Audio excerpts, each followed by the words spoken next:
Hello, synth nerds. I think we're live. Are we live? We are live. Awesome. Right on. Big shout out to anybody who actually is watching this right on the dot, because we started right on the dot. My name is Sine Mountain.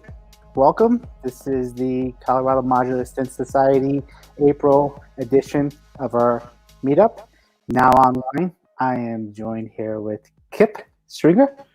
Hey, everybody. Kip's going to help run the show in the background, kind of the man behind the curtain. Thank you so much. Absolutely. Right on. So we're going to dive right into it because we are super excited about doing this. As some of you might know, this is our very first online live streaming event thing we've ever done for the group.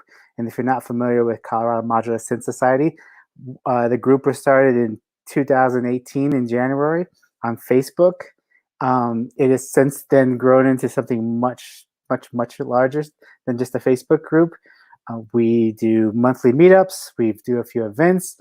And in July last year, we did our very first festival. We hope to do that again this year, whether it's online or in, outside like we did last time. But we're always trying to do something and keep helping local musicians, local modular synth musicians, learn, play, and connect with other artists out there. So that's kind of what we're all about. So for this particular edition, we are going to do a few things we do at our normal monthly meetups and a few new things. So our first thing that we're going to do that we never get a chance to do very often is have a out-of-state guest.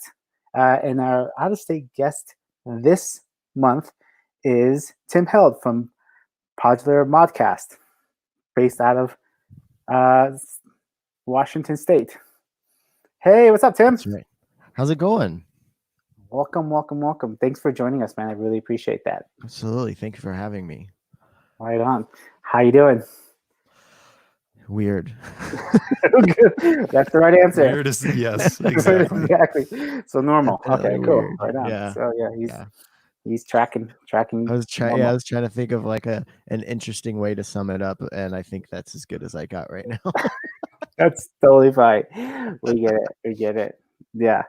Well, this is like weird compounded weird, right? Because we're trying to do something new in a very strict time. It would have been weird anyhow for us. Yeah. So right. This adds like this. Do you feel like this adds like maybe a buffer of like kind of like? Do you feel more comfortable because it's extra weird now, or would you feel more comfortable trying something new if it was business as usual? Yeah. So good question. I feel like this is, I think, one of the reasons why I like modular music so much. Like nobody knows if I'm not doing it right. Yeah. I feel like of all the audiences that are out there, this is the audience that's going to be totally cool with it kind of being improv. Yeah. If you're prone to imposter syndrome, get into Eurorack. Yeah, this is your world right here, buddy. Yeah. Totally. Oh, that's awesome. So Tim, I don't know. It'd be crazy if anybody's watching this and doesn't know who you are and hasn't listened to Podular Modcast. Shame on them. No, I'm just joking. But for the newcomer or person who maybe doesn't know the full story, can you just tell us a little bit about who is Tim Held and what is Podular Modcast? Well, I've been doing electronic music for a number of years, and I had a few friends who knew how I went about making music, like this three-pronged approach, like three different people telling me, we know what you do musically, you have to try this modular stuff out. And I was excited about it until I saw the price tag. I was very reluctant to get into it, but luckily they were persistent and they kind of got me into it, and it became like this new obsession. Like I'm sure everybody has experienced something similar. Like once you find it, it's like, I don't know. It was the first time I'd been that excited about a new like hobby or toy or something in my adult life. And then I just like started incessantly talking about it, and that I was engaged at the time and trying to plan a wedding, and I wanted that wedding to still happen. So I had to find someone else besides my wife to rant and rave about my excitement of modular synthesis too.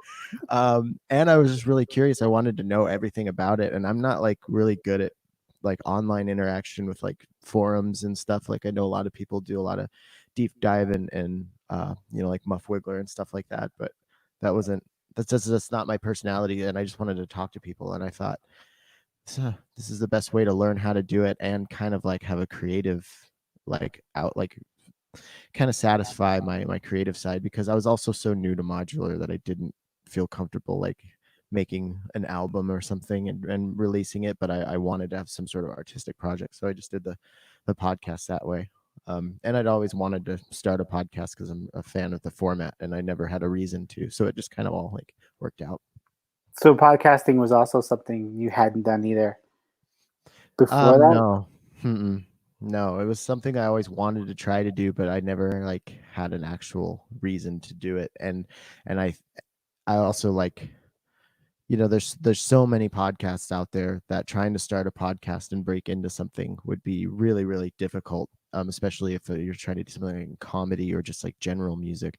But I saw that there wasn't a whole lot of stuff going on with modular, so I was like, I don't know. It's kind of, I don't know if this is like gross to say, but I was like, if I'm gonna put this much time into it, I do want people to like consume it, like because I was putting so much time into my albums and like they would get like 30 plays, and I was like, well, that was a year of my life for 30 plays, So I thought, well, that's like I hate to use this word, but like an untapped market. So it just kind of all like made sense to do it.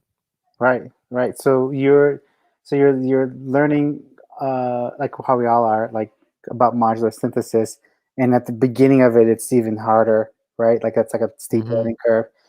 And you're also trying to learn how to do podcasts. Yeah.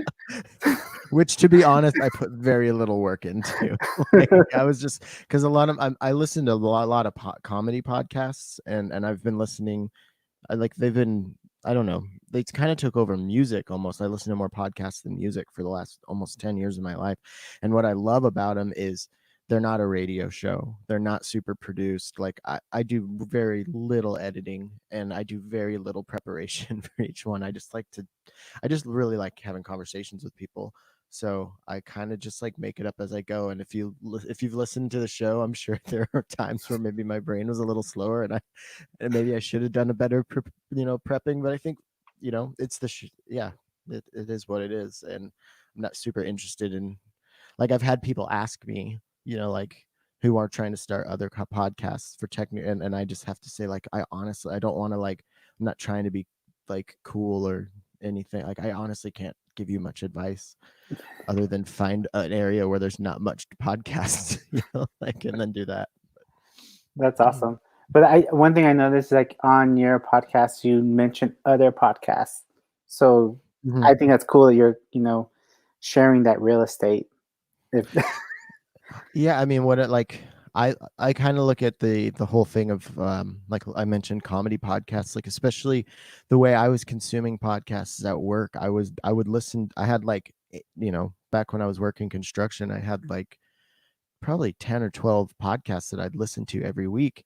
And going through an 8-hour day when you're listening to stuff all day, like I wanted as much content as possible. So I listened, I'd have like 30 different podcasts that I listened to. And if someone is out, I just kind of like, I want to create the podcast. Like I want the podcasting world to be, I don't know how to say that. The more the merrier, right? Like, yeah, I don't want, like, what would be the point of not, like, it's, and then that's part of the whole, like, it's like the thread, like the through line of modular community is like the emphasis on community. And it's like, no one's here. Everybody's here for, like, because we're just like, I always use the term, like, just straight for the love of the game, totally. Like, we just love this stuff. And yeah, if I feel you that way. If, like, if there were, like, if modular was like baseball, I'd wear the MLB cap, like I feel you. Yeah. And to go back to like me, like not really putting much work into like the production side of, like, that's where like these newer podcasts that have started, like in the last, like there's like, I don't know, like 8 modular podcasts now or something like that, which is awesome. And they're all their own show. And if people listen to me and they're like, this guy doesn't do any preparation and is ham-fisted, well, then they can go listen to like, Ben and Ed or, John O. Wells or something. Right on. So I get it. So it wasn't that you weren't trying to over prepare. You were just leaving some opportunities on the table. Yeah, I like the idea. Like, I love the idea of this, like, podcasting be like this kind of untapped, weird, amorphous frontier, and it can kind of become whatever it does. So I was just kind of like, I always thought, like, I just want to go into it, and I'm never gonna like say like this is the structure of the show. Like in 6 months, I could be doing some weird, like, like psychedelic monologues or something. I mean, I'm probably not going to do that, but I'm open to that being a thing if I want to do that next month or something. Right. And you're now over 100 shows, which is awesome. Yeah, that is awesome. That's crazy. That is so crazy. And what do you have planned coming up for? I mean, I know there's a lot of craziness with life and stuff like that. Are you still trying to keep to a certain schedule with your podcast? Yeah, well, that's been kind of weird. Like I think for me personally, it's really good because my day gig is actually I teach at a trade school at night, so like all classes are canceled. So, but my wife is like an essential employee for the Department of Transportation in Seattle, so she's like still working. So this is kind of my way of not totally drifting off into the ether while she still is like having some semblance of a normal life. So it's actually been really good to keep some sort of structure during all of this. So my plan is to just like keep doing it because like the also there's the social component of getting to do the interviews. Like I love every conversation I have with everybody. Like it's so cool to just talk to so many different super interesting people. And that right now is like it always scratched that social itch, but it's really, really like vital to me right now. And then I'm like doing like I'm doing some modular lessons via Skype, like so that's another social component and another like facet of like whatever my little operation is. So that's just kind of my plan right now. It's just like who knows what like if the world's going to be the world ever again. So I'm just going to like take it day by day and keep trying to record episodes. So how's the teaching going? Were you doing that? Were you doing that before all this? Was that No, that was kind of like because I was like, okay, I need to find some sort of income because yeah, because I don't have my daily income, and I haven't looked into the unemployment thing, but that's all boring stuff. But I'm not technically laid off, so I don't know if I qualify. So I was just thinking like, how can I drum up a few extra bucks, and also kind of like because I have teaching experience and I love teaching, like that's like my two like occupational or like passions, like teaching and then conversations through podcast stuff. And so I thought I could apply that. Is an idea that I had for a long time, but like I just like I'm relatively new to modular, so like I kind of have a little bit of imposter syndrome doing the lessons, but I figured out like a good mode of it. There's not so much lessons, it's more like people like send me a picture of their setup and tell me like what they want out of their setup and what they're not getting out of it, and then I kind of just like patch it in my head and like give them suggestions just to like think outside the box. So I'm more like a creative consultant, I guess, of just like smashing your head out of your own head and into mine for a little bit, and then you can come back and jumble it all back together. And yeah, I've had a lot of experience with a lot of stuff coming, because people send me stuff to try. So I feel like I have a pretty like what I lack in experience, I do feel like I have like something to offer and kind of knowing a lot of the gear that's out there. So, and I know it's really all about making music and there's like the whole gear acquisition syndrome stuff. But I mean, we all have to face it. Like you can only do like you are limited by the gear, and there are tricks you can do to get more out of these amazing little boxes. And so yeah, that's kind of that's been my role with the teaching thing, which I really like. Yeah, I hear you. I feel like my experience is I don't know a ton about modular either. I mean, I've only been in it for I guess now 3 years barely. And when you're talking to somebody, just that conversation of back and forth is a teaching moment, right? Absolutely. I learned from my lessons. Like, and that's not like, I feel cheesy saying that. Like, I almost feel like I should like say like namaste or something after that, just to really put like a cherry on top of the cheesiness. But like, it's totally true. Like I just had somebody shout out Max, if you're listening. He's one of my students. I gave him like a little like one of what I'm calling patch recipes, and the thing that he sent back to me, I'm just like, why do you take lessons from me, dude? This is really, really good. That's funny. That's cool. So on top of doing the podcast, on top of doing the lessons, you're also, I've seen some more videos come out of you, and you're doing some I guess demos and reviews. My favorite is when you're, for some reason, all bandaged up. And I gotta tell you, Tim, like I watched that and I was like, I love this guy. I love it. Like I'm so glad I'm so glad, because I think some people are like, what the fuck is happening right now? I was like, this is perfect. This is art. This is art. Put this guy in the Met. You know what I mean? I just played out of a loop. I love that. I love that kind of stuff. I love I love that you I love your approach to that. And I definitely think that some of the stuff you're also reviewing is also stuff I haven't seen a lot of reviews or demos about. Oh, cool. Yeah. Well, so the whole the weird bandage thing and all that, like that's again like that's just me, like I'm just like kind of like what I'm trying to make myself laugh and keep myself entertained while doing it. And I also like, because I'm pretty new to modular, like relatively, and that's that's like kind of an imposter syndrome. I think that's my way of being like, if you want to know what this thing really does, go check out DivKid's video, because I'm not going to make a video that explains things as good as him.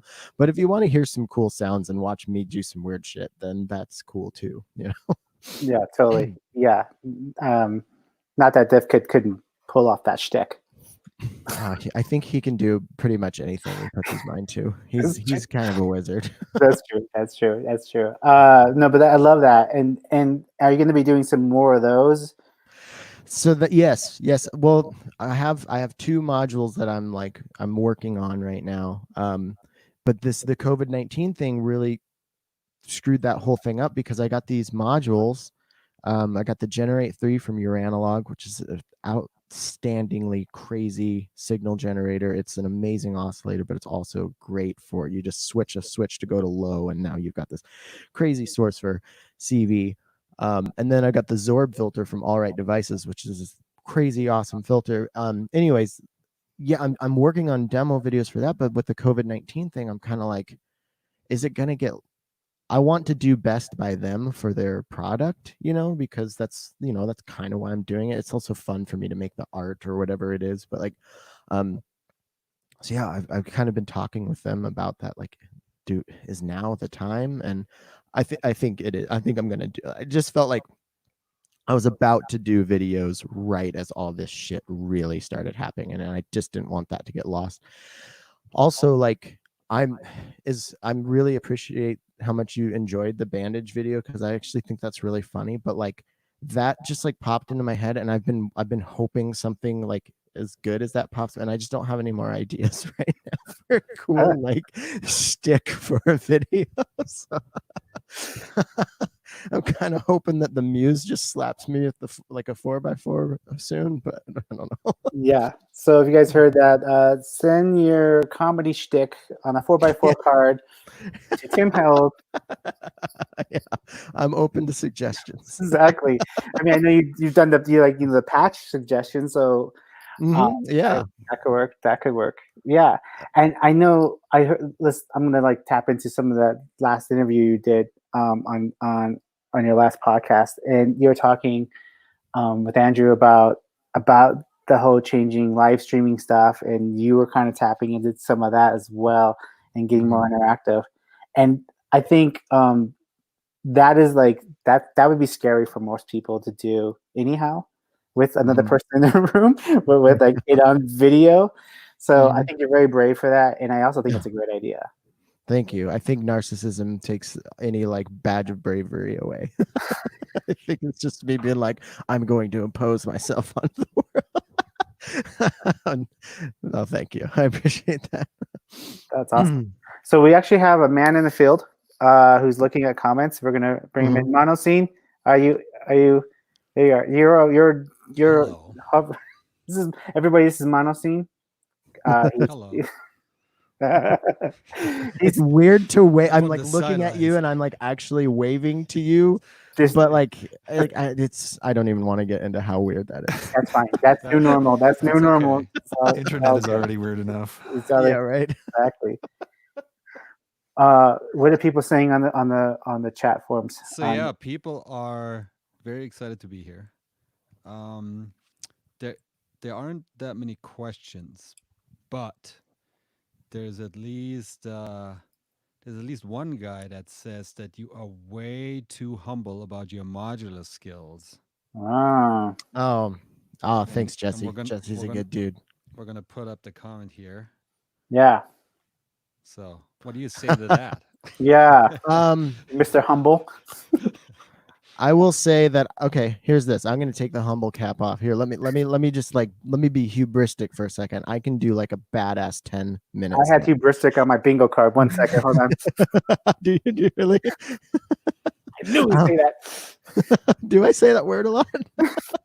I could like go back to all 100 episodes. Like, it's a drinking game. Yeah, no, thank you, Jesse. Jesse's a great dude. He's a friend of mine. Yeah, I think I could do a really cool 10-minute patch, but if somebody said make a 30-minute set, I'd start sweating, you know? And I think part of that is because of like the weird thing that the show has done is with all the demos and everything, because demos are part of the show. It changes the way I patch because I'm exploring this one module, so I don't end up making like full fleshed out pieces, but I just find really cool ways of using like a little patch. So I think I'm good at like making cool little like vignettes, but like the thing that I'm still really trying to like figure out is constructing something that has movements and flows in between stuff. And this is another thing going back, like I know there's undoubtedly skill and there's ways that you can do that. I'm just like, I want to just like give everybody a break, like kind of just like ease everybody's mind. Just be like, yes, but the gear does matter. Like I just got, we'll have Alex on in a minute. I just got the Metron, and that is like, I keep saying it's been a revelation. Like that has changed. Like, I'm like, oh, this is the piece of gear that I like. Now that I have the Metron, I actually feel like 30% more like confident that I could pull off a half-hour set instead. So it's like, you know, it's like, I don't know. I think I'm rambling now. No, I hear you. No, I got you. I mean, I think you yeah, I hear, I get what you're saying. Real quick, so I'll share some love with you on that Metron because I heard you mention the Metron before. I too also have it, and I think it is one of those pieces of gear that kind of really opened up a lot of like immediate possibilities. The first day I got that, I had a show that afternoon. Literally put it in my case, went to the show, did like an hour and a half, like just like background music at the art gallery kind of thing, and it worked. I was like, this is sweet. So I totally feel you. What other piece of gear kind of like clicked for you? Oh my God. Well, can you break it into like a category like of like either modulation, oscillator, or effect? Because narrow it down for me. Okay. Maybe let's just go with the oscillator because I know you've seen a lot of oscillator. Well, you know what? I take that back. Let's go with distortion because I know you like distortion. Oh shit! Well, you see the shirt, Portal by Mystic Circuits is my newest that I just got, and it's just like, look at that graphic. Like, I don't know, man. Like if you do like anything, like I don't listen to in metal or anything, but I love metal graphics.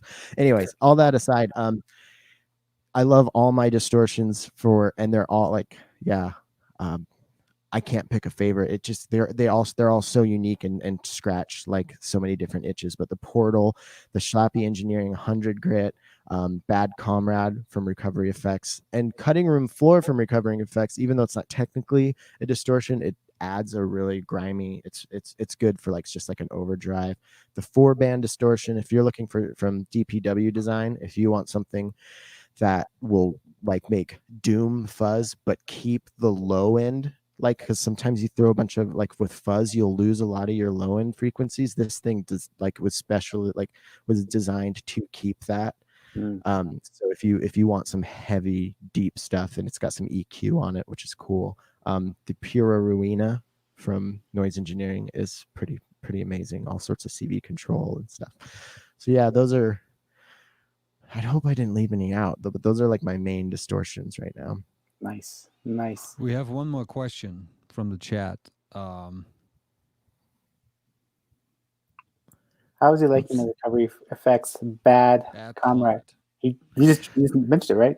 Well, yeah. So, well, do you say now that I've had it for a bit? I've had it for what the kids would say a grip, in the sense that it started as a guitar pedal, which I've had the guitar pedal for probably 6 years. And then I had the first modular version, which is big. So like now I think he's talking about, they just came out with like a 4 HP version, which is really cool. I love it.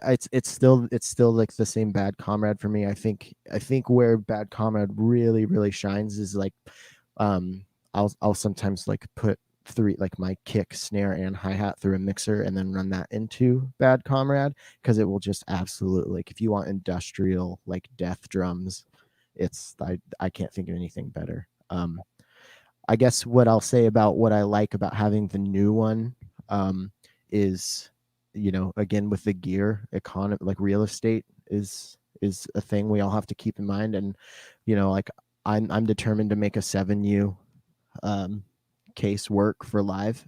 So having something like that, now that it's smaller, because the older version was like 14 HP and now it's 4. So now that's like something that I don't have to like really think about whether I want to add it to my, it's like, oh, that's going in, you know. So I like that aspect of it. That's awesome. You're surrounded by so many cool pedal makers and Eurorack manufacturers out there. Mm-hmm. You're in Seattle, right? Like proper, or cool? Yeah. And so, and it's awesome to now that we're on Discord, to like jump into Modular Seattle's Discord and see like how big that community is and everything like that. Mm-hmm. It seems really awesome. How would you describe the Seattle scene to people not in Seattle? What's it like?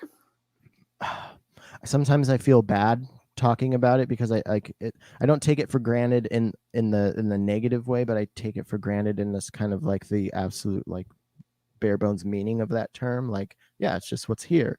It's great. It's absolutely amazing, but I feel bad sometimes because I have, especially some of my students, you know, out in like Ohio, they're like, there's no one here, you know? So it's like, oh, that sucks. But something that I was thinking about the other night, and this is going to be so cheesy, but like I'm kind of a sentimental guy, and this is true. I was just thinking about it. I was like, not only is there a bunch of like, are we all like revolving around this thing that we're excited about, but also like everybody is a cool, like everybody that I've met in the Seattle scene, like this group of people, are also people that I would hang out if we like hang out with, even if we weren't into modular synthesizers. You know, like you have hobby friends, you know, that like your common thread is the thing that you like together, but you maybe wouldn't like, you know, hang out with them otherwise. Like this isn't that. Like we're all like, I feel like I've like this new like 100-person group of friends that is like happened in the last few years, and it's just it's really special, and so many people are doing so many things. Like for a while I was almost getting worried because I was like, there's like these different factions of the same scene, like we're having a night here and we're gonna do this, and I was like, are we gonna over simulate the people that are coming to this? And then it hasn't slowed down at all. Like all the events are popping off, and it's great. And the cool thing is I love like the last few modular nights that I went to. I want to give a shout out to Modular on the Spot, Bradley and Josh in Seattle. They like them and Patchworks. If it wasn't for those two, like we wouldn't have this scene in Seattle. So they like planted that seed for this to all grow around. But like still going to modular nights, the last few that I went to, I started seeing people that I didn't recognize, but it was like, it was getting, you know, equally crowded. So like, I don't know. It's I love it. Like my wife and I want to buy a house someday, and that's not going to happen in Seattle because it's just too expensive. But it is one thing that we think about, like when we consider moving away. We're like, yeah, but the synth scene, because like my wife, she's friends with everybody, even though she's not into synths. Like she's part of the group, she's part of the gang. So yeah, it's cool. And that sounds We've like got an one more question. Has Tim had a chance to mess with the Disting EX yet? Is that the new one? Is that Yeah. the new double disting? Double. I have not. Yep. I have not, but I am excited about it. I don't know much about it. I think is it just 2 distings on one plate, or I have to look into that. Yeah, I don't know. I just saw the announcement the other day, and yeah, I haven't, but I think everybody knows that I'm a huge proponent of the disting. It's so good, like size wise and everything. Yeah, everybody knows what a disting is. I don't have to sell you on that. It's an amazing module. and here's a good question. Is the only way to get free, inexpensive modular gear to start a modular podcast? I would be lying if I said that wasn't an angle. Look at the avatar too, like the profile picture. I've seen that guy's show. That's a famous person watching our show, guys. We've already broken out. That's awesome. Yeah, no, I mean, yeah, it's cool. It helps. I definitely wouldn't have all the stuff that I have without the show, and I'm very grateful for that. Yeah, Brian in the chat, the Phonics says it's more than 2 distings. There's a couple of videos out there, so go check that out. Yeah, I figured as much. I wouldn't imagine Oz would just put like a double plate on a disting. Yeah. So yeah, I'm excited to see what I love about that. Just to like throw Oz some credit for how awesome he is over at Expert Sleepers. Like he's just constantly, like if you have a disting like at least 3 or 4 times a year, but maybe more, you'll get these updates, and sometimes you'll have just this whole new function on this module. Yeah. So like I don't know, that's just like that's one of my favorite aspects about kind of like the digital side of it and like the programming side of it. Yeah.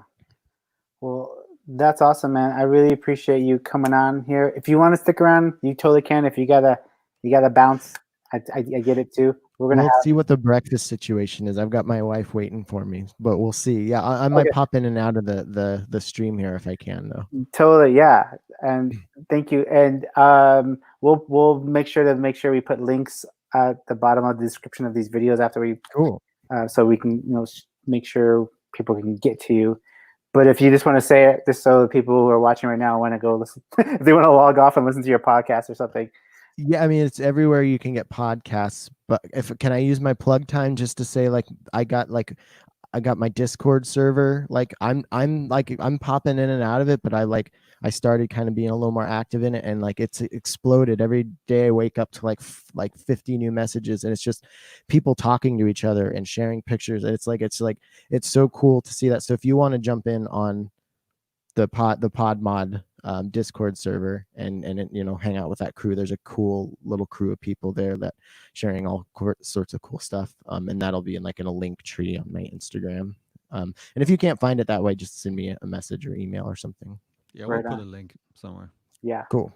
Yeah, I was in there this morning and I was surprised. Like there was this huge thread, and I'm like, he's not even in here. He's like, yeah, I woke up to it the other day, like I said, and there was like 70 messages, and I was like, I don't know, like should I read all this? And I'm like scanning, and I was like, oh, they're just hanging out. Just hanging out. This is awesome. They're in your living room, just hanging out. Yeah, just making themselves at home. That's perfect. No, it's perfect because like everybody, we have all these different categories and channels, and you're like here, and everyone's like, cool, let's hang out. Yeah. And then it's fun to just be able to pop in and out of it, and it's just more of that community aspect of it. Because the weird thing, I know we're trying to wrap this up, but I just really want to say at the end, like the weird thing is I'm constantly putting stuff out every week, and I would say maybe like 1% of people listening like actually give me feedback. So like I don't know, like sometimes I'm like, was that intro too long, or was this that, or this that, and I don't know. So like, reach out to me. I love interacting with people, and that Discord's a great way. Like I'd love to talk about anything, or if you want to file some complaints. I mean, I doubt I'll do anything about it, but I'll take them. I'll file them into my head. Fair enough. Right on. No, yeah, we'll keep talking, and we'll have you back on, and we'll try to do some more things with you because we love your podcast, and Thank you. really appreciate what you done for the community, man. It's Well, awesome. Likewise, I really appreciate what you're doing, like with this right now, especially in this time. And I've talked with Mitch and Mike and Alex, all Colorado people, and I get a very similar vibe from your guys' scene. I feel like you guys are like pretty much like it sounds very similar to Seattle. So I'm very happy that you guys have that going on. Right on. Appreciate that. That's awesome. Hey Tim, we got a note in the chat that your Discord link in the link tree has expired. Yeah, it keeps doing that. What the hell? I think I'm sorry. it has like a time limit on it. Oh, see, so this is why I've been bad at Discord. I'm bad. Like, don't ask me for advice on a pod. I don't know how to do anything technologically. It's a wonder that I'm into modular. So if somebody can like tell me how to actually do Discord, I'm open to that too. I think I'll say that real quick is that like I think if you don't know how to do anything, you can still do modular. yeah, that's my fail safe. Like if everything else, like if people are tired of dealing with my old man technological skills, I'll just like go into the corner. And you wouldn't find like an Ableton group where people are like, I just can't figure out how to get my computer to reboot. Oh shit! But modular, like, well, it made a noise. Am I winning? Yeah, right. All right, I'm gonna refresh that link. Yeah, I'll refresh the link after this. Right on. You heard it here first. Refresh links. Yeah, I'm doing it right now after this chat. Thank you, Tim. Maybe we'll see you as the show goes on. Now, we're gonna move over to Nasty Nachos, aka Alex Anderson. Nasty Nachos just came out with his new EP, The Getaway. Am I saying that right, or is it The Escape? We'll go back and ask him that question. Getaway. Awesome. Are you ready, Alex? He's a thumbs up. All right, let's move over to Alex and let's listen to the Nasty Nachos. You're watching the Colorado Modular Synth Society meetup for April 2020. Coming up, a performance by Nasty Nachos. We're not getting your audio. Almost. Not getting it. Nope. Here. Yeah, I was muted. Oh, there we go. There we go. Hi. Hey. Hi, everybody. How's it going? What's up, dude? Common problem nowadays. Yeah, Tim is the man. I like Tim a lot. Yeah. I did a podcast with him a couple weeks ago, and we had a good time. Yeah, Tim rules. Tim rules. That's awesome. So yeah, you guys just want me to play some music? Yeah, play some music, and that's what we're Is that what I'm supposed to do? Oh, yeah. Play some music. Make a All stand. right. I'm gonna mute my mic. Yep. I'm going to make Alex the feature here. Nasty Nachos, everybody.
Hello. Yes, that was whoa. Anybody else feeling that? I was feeling that. I almost forgot to put my headphones in. I was like, all right, I'm dancing. I was feeling that for sure. Someone said you're bringing the quarantine funk. I love that. Always. that was dope. Thanks, dude. Man, you know what? On a personal note, I've always loved watching you and listening to you play, and it gets better and better, man. So Thank props. you That very was much, awesome. man. Appreciate it. That was great. That was so good. That was awesome. Hey, everybody. This is Nasty Nachos, aka Alex Anderson. You probably all seen him doing lots of WMD related things, WMD devices related videos and showing up and doing demos and all that kind of stuff. But I wanted to break this part out and just talk about Nasty Nachos, the musician, because Yeah, what up? that's a huge part of it. So we'll save all the WMD device stuff for another like 10 minutes or so. Okay, cool. Awesome. So tell us about Nasty Nachos. So Nasty Nachos is basically just a really silly name that I gave myself to play music under. To try and remind myself not to take things so seriously. I tend to have I've been telling myself every band I've really been in has had the same name. Like the same type of name. A name that's silly, that's supposed to keep you young and make you feel good. Mm-hmm. Because I feel like I have a hard time with that, and I take myself really seriously when it comes to music most of the time. I've been in lots of bands that have toured a lot and done stuff like that, and when I got into electronic music and modular, one of the beautiful things is the rather compactability, right? So if you do want to take it with you, you can. But also I got into electronic music just to be able to make music as myself. So I've always been, I'm the youngest of 3 brothers, and I've always been the one to finish the band, right? So it's like if they're playing drums, if they're playing guitar and bass, then I got to be the one playing the drums. And then they went to college, so I had to figure out how to make music without them, right? So that's when I got into like multi-tracking, and I started playing guitar and bass just to be able to fill it all out. And when I figured out electronic music was this thing that you can do all parts at the same time and actually control them all at the same time, you don't have to do one by one by one. I got super into it. And so, yeah, Nasty Nachos is basically a project that is just whatever I make. Again, I don't want to take things too seriously. I have been making lots of different styles of music, and that's been one of the reasons that's like caused me so much anxiety. Is like, I want to make house music today, or I want to make rock music today, or I want to make funk today, whatever. So I'm really trying to just give myself the freedom to say that Nasty Nachos is whatever I'm doing at this current moment. Yeah, well, it sounds good what you're doing at the current moment. Yeah, so speaking of current moments, you just came out with your new EP, The Getaway. Dude, Yes. it's so great. Tell us a little bit about how that came to you. Yeah, so the Getaway, I started writing it about a year ago, and maybe a little bit before that, and it was one of those things where I started out like having this basically confusion on, well, what do I want to do as a modular musician now that I work for WMD and that I play at trade shows, and I want to be playing more, and I got to like, I mean, I went to Berlin a few times. I've been to like a really good parties in LA, and I was like, oh, that's what I want to do, and I got really kind of distracted when this like pop music thing is something I've done my whole life and something that I love doing. And so I really resonate with Norwegian music and Norwegian electronic music. Like I covered Todd Terje for the first track. That was Inspector Norse by Todd Terje that I was that I just like was messing around with the other day.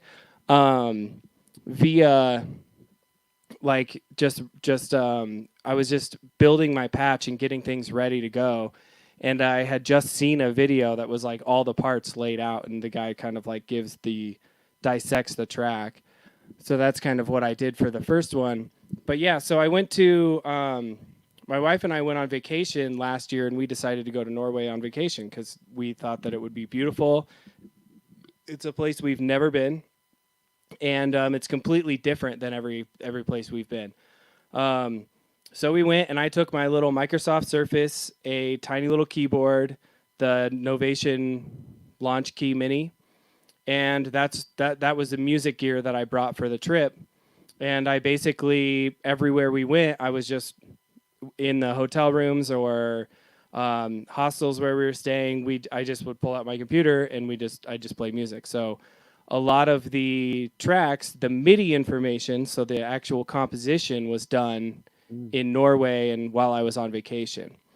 And then after the whole thing, I came home and I retracked all the drums with my modular. So all the drums are like a WMD Crater prototype, Fracture, Chimera, Crucible, and then some samples.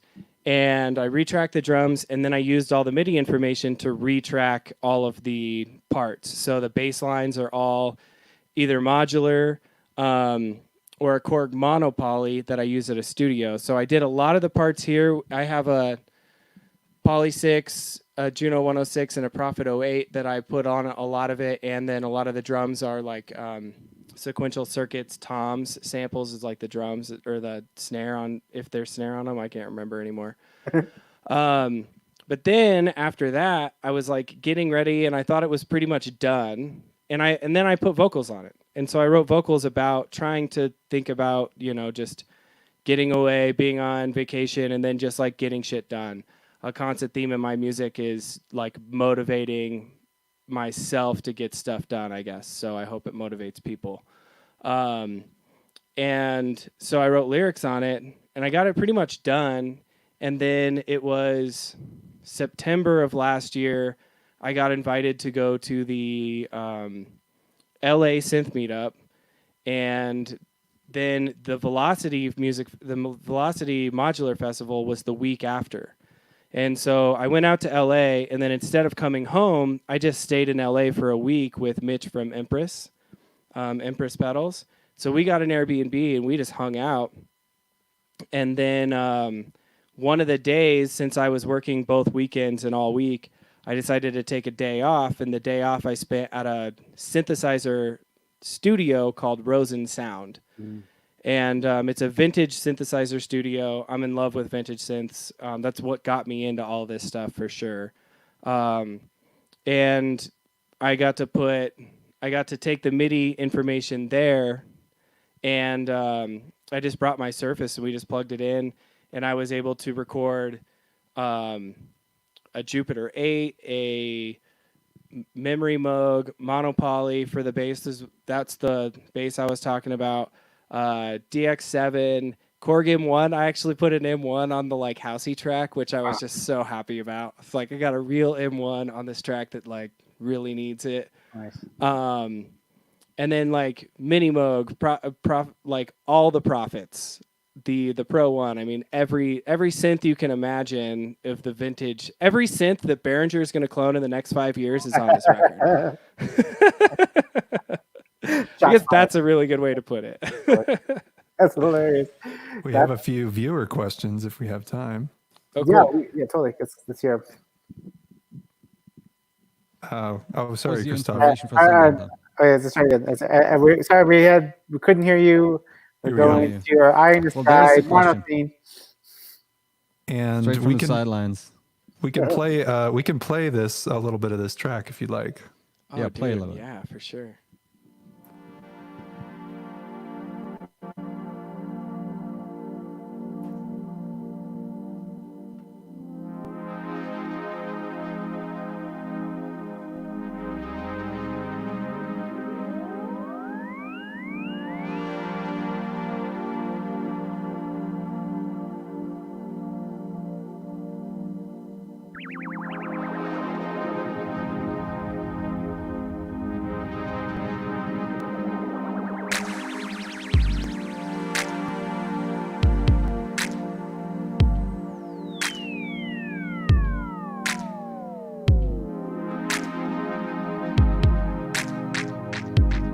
one is be nice.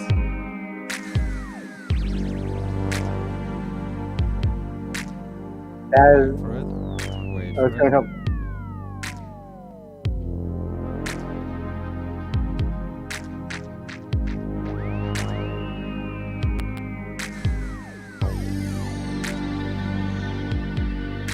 That is hot. Yeah, it's just, There you go, the bass line. That is so loud. Yeah, this is awesome. Yeah, Tell it's us a little awesome. about the inspiration.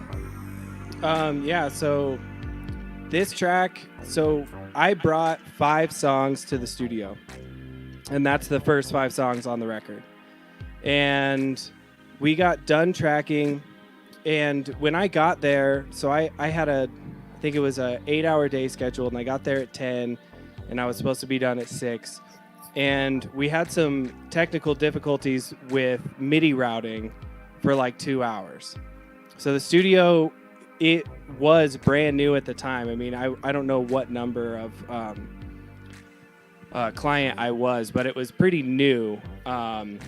So someone had done something to the MIDI stuff, so it took us a while to figure everything out. It actually turned out to be a really dumb thing about that my MIDI notes were too low, and they were actually playing the synths. We just couldn't hear them because they were playing too low of notes.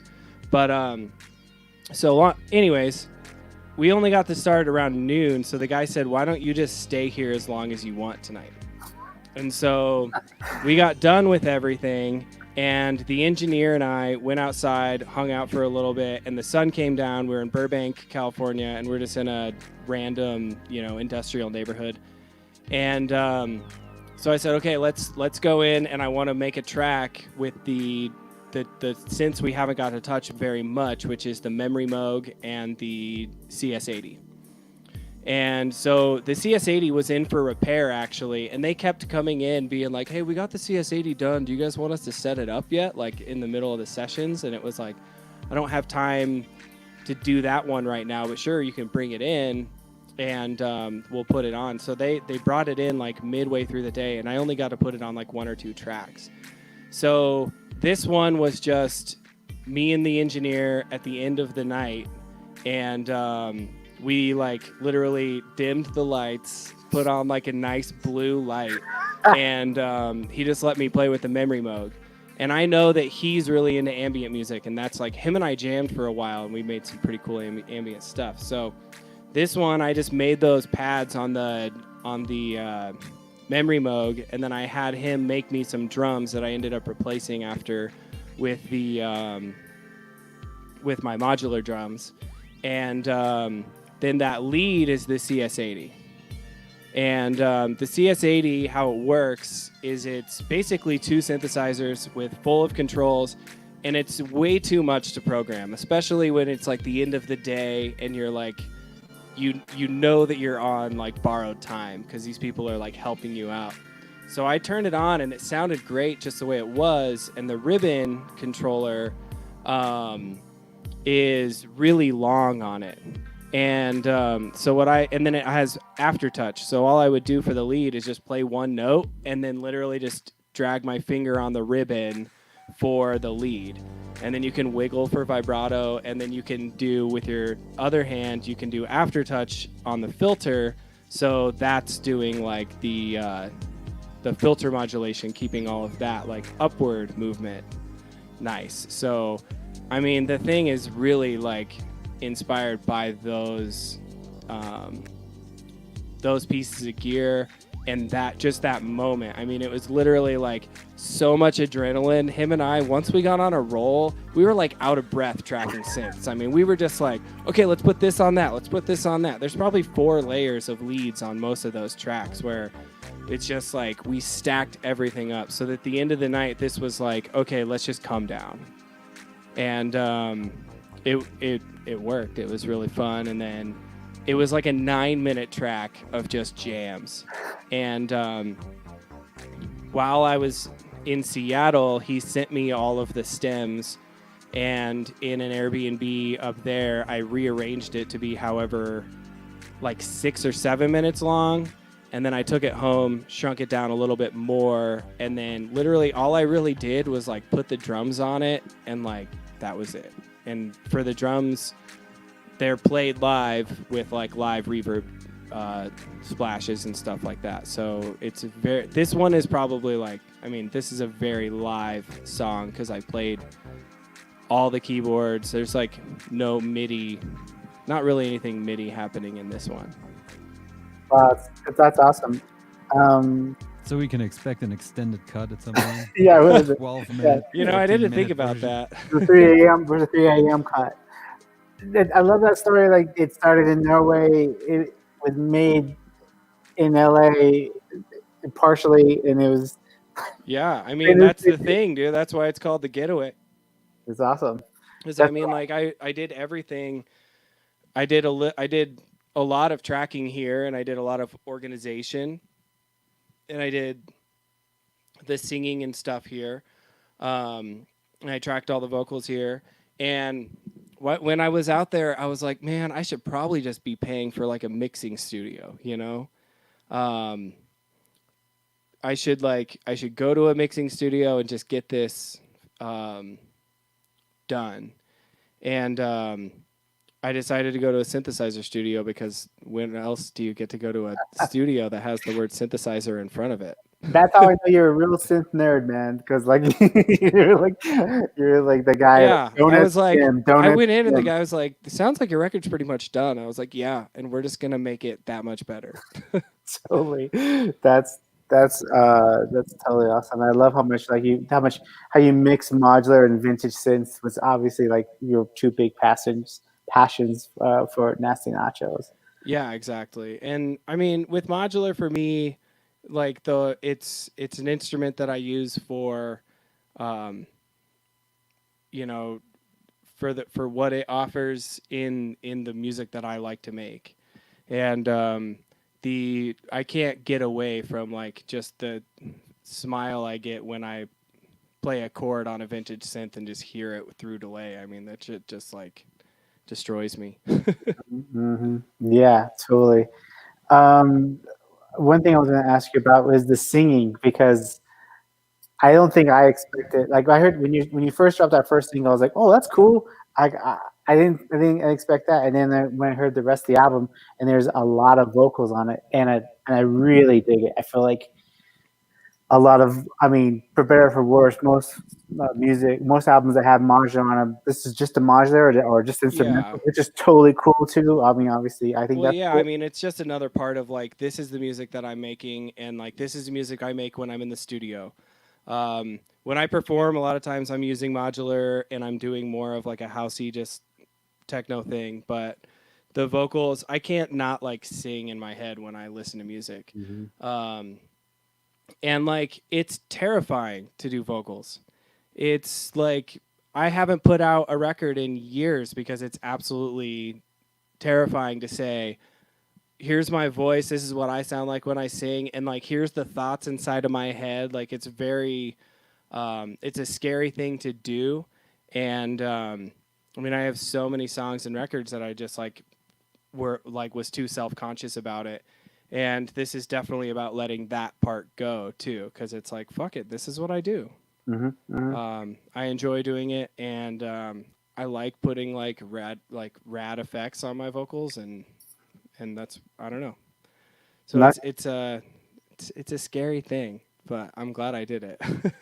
I feel like that's also another like thing going on when we're talking to Tim too about these scary things, and like when you're brave, that makes other people more brave, right? Like, and I think you mentioned earlier about inspiring people to also make music as well, which is, I think, is a big part of you, period. But Yeah. when you put your album out there, you're putting a lot out there. And when you put your vocals out there, like you mentioned, even if it was just your words and you had somebody else sing it for you, you put your own voice on there. That's a huge, brave thing. And I think from my point of view, I think it does inspire other artists or other people listening right now, going like, not like he can do it, I can do it too, kind of thing, but like that it's okay. You can put yourself out there. Yeah, exactly. I mean, every band that I've ever like played with or been able to talk to, like, when I'm like, whenever I tell them I want to do something, you know, they're just like, well, just do it. I feel like the successful people, all the successful people I know, the best advice they ever give you is like, just do it, dude. And so I decided to just do it. That's awesome. That's awesome. Monoscene, do we have any more questions on there, or No. everyone's dumbfounded? They don't know No. what to say. Everybody loved that. It was I'm gonna, great. yeah, I'm gonna say like if you haven't listened to this EP, please do. It's so Please do. Listen to it on Spotify. Just get those numbers up. good. But put it on your playlist. Not only listen to it, but put it on a Yeah, playlist. put it on that playlist Put it and on share that it with all playlist. your friends. And if you buy it now, if you want to, it's on multiple places to buy it, including Bandcamp. On Friday, Buy it next Friday. yeah. Buy On right away. I Bandcamp, don't know. on Maybe Alex Bandcamp, buy is it funny next about Friday. that. If you can't wait till next Friday, I know that's okay. Alex will get some of that money too. But no, yeah. I mean, I think it's totally worth supporting that. It's so good, so good. I loved it. Thank you so Yeah. much for putting that Well, out. yeah, thanks for having me. Hope everybody digs it. Yeah, that's awesome. Yeah, it's awesome. Yeah, we'll add links to the descriptions of these videos so you can go check it out. But also, if you've ever used the website Google, I'm sure you can find Nasty Nachos on there too. So if you don't know how to use that, can't help you. Anyhow, so let's morph from Nasty Nachos to Alex at WMD Devices, and I want to kind of set that up in this way, like how did you go from like being in bands with your family and doing your own thing to getting into modular or guitar pedals, maybe even there, you can tell me that, to working with WMD? Yeah, so I was in a math rock band in college, and I met a lot of really good people. And then after that band was kind of slowing down, that's when I got into electronic music. The band members became more unreliable. I needed reliable things. Drum machines are reliable. And I got obsessed with guitar pedals. I saw this band called Holy Fuck, and was like, I have to do that. And what they do is it's drums and bass, and then two guys that just use a bunch of pedals and make noise. And so I got really into guitar pedals, and I made this like really lo-fi electronic project called Man Cub. And that's kind of where I got started. And one of the friends I had met in the math rock band was a electrical engineer, and he wanted to build amps and pedals and things like that. And so I met William in college, but we never really hang out or anything. But one of my friends, my friend who was an electrical engineering major, he ended up starting to work for William and did work there for quite a few years. And basically, I had graduated. I was working I was working at a music store, and I was just like, I didn't like my job, and I was definitely over it. I was ready to do something new, and I was getting into modular at the time. One of my friends, this guy who actually saw a Man Cub show, came up to me and was like, all these pedals, you have all this stuff, like you should get into this modular thing. So I was like, I had a happy ending kit. I had a 6 or 8-step Pittsburgh analog sequencer, and I had some modules from Pittsburgh and Analog Devices, and I smoked 2 modules right away by plugging them in backwards. It was great.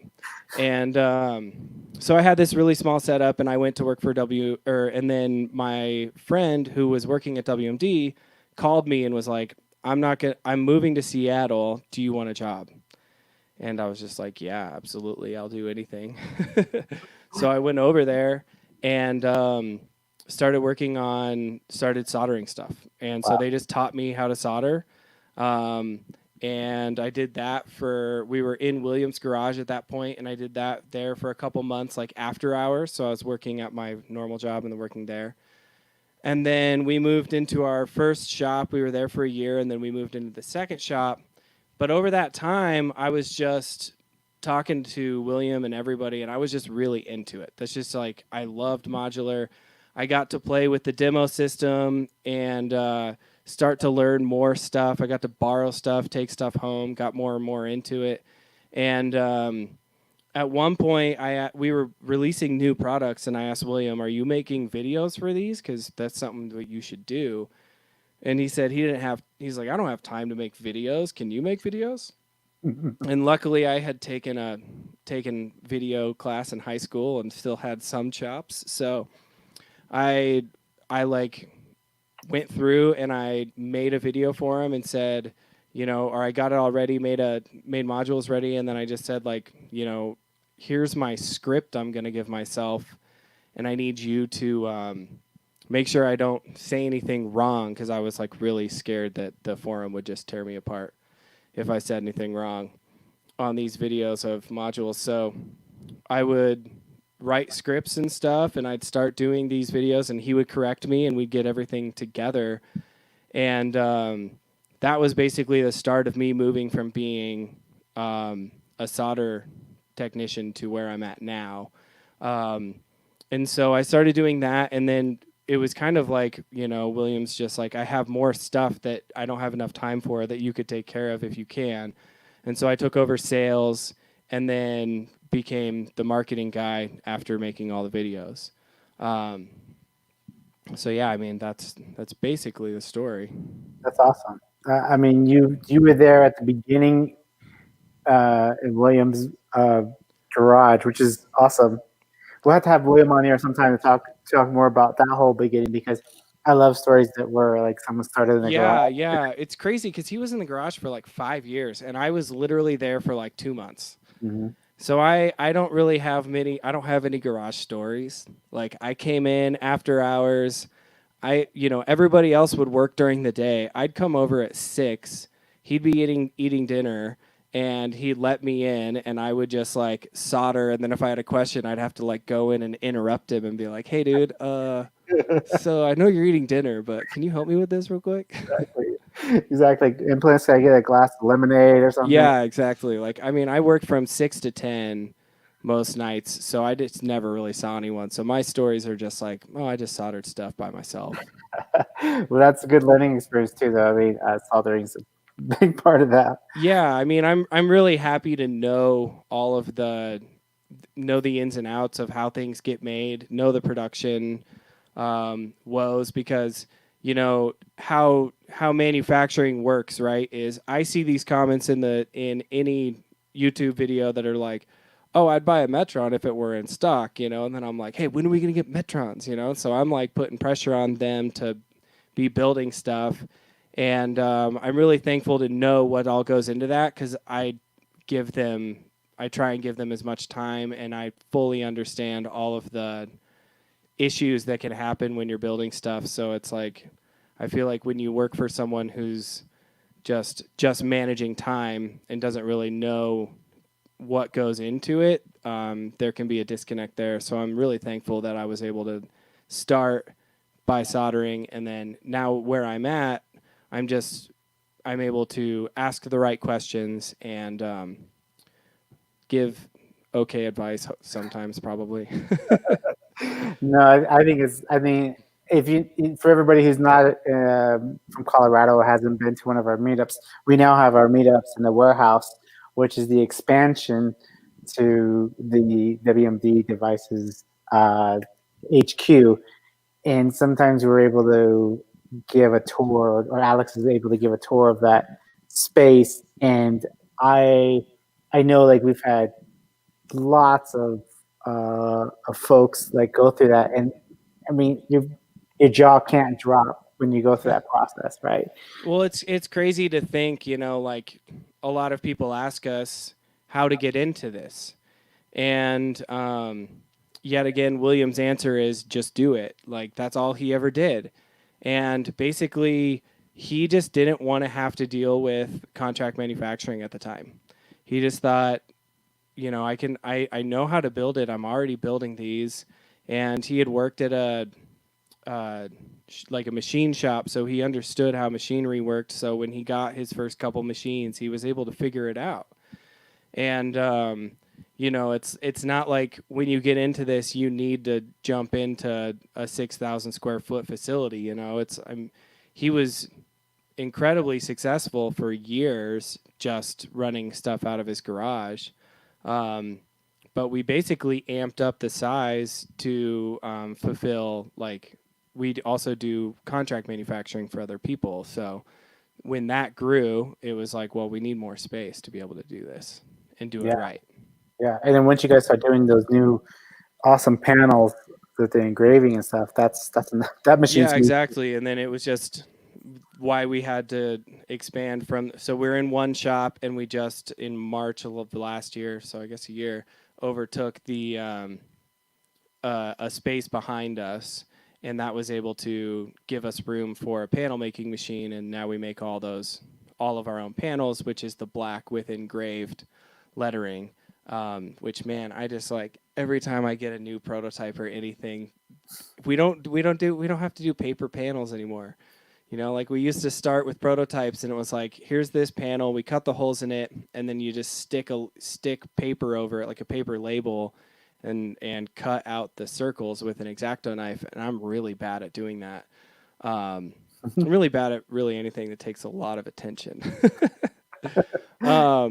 But yeah, so it's awesome to be able to do, like, wow, we're doing prototypes now, and it's like, here it comes, and it looks the way it's supposed to look. That's cool. So we can demo the art and stuff, which is just amazing. That's really cool. That's awesome. I'm sure that plays into, like, when you're actually working on understanding, like, the layout's also going to be a big part of that. So that's cool. We have a question. We have a question in the chat for Alex. The new performance mixers that they're making and shipping to retailers, what color are they? Black. So moving forward, everything's going to be black, right? Like moving forward, everything's going to be black. So the story goes, we said we weren't going to do black mixers. We were going to do black everything else. We weren't going to do black mixers because black mixers had the DB25, the channels expander. They had all this stuff that needed to be done. And we put a lot of pressure on ourselves to do things all at the same time, or we feel it'd be really weird to sell a black mixer when there's only silver channels available and things like that. So basically we had a machine that could print on silver panels, and we were using that. And that machine is no longer a good option. I mean, it malfunctions a lot, and it's just not making good product. So we decided to retire that machine and just move everything to black. So we have to deal with it as far as the expanders being what they are, but we're pretty much out of everything right now. And we've been waiting for parts forever. Parts have been getting delayed because of this whole situation.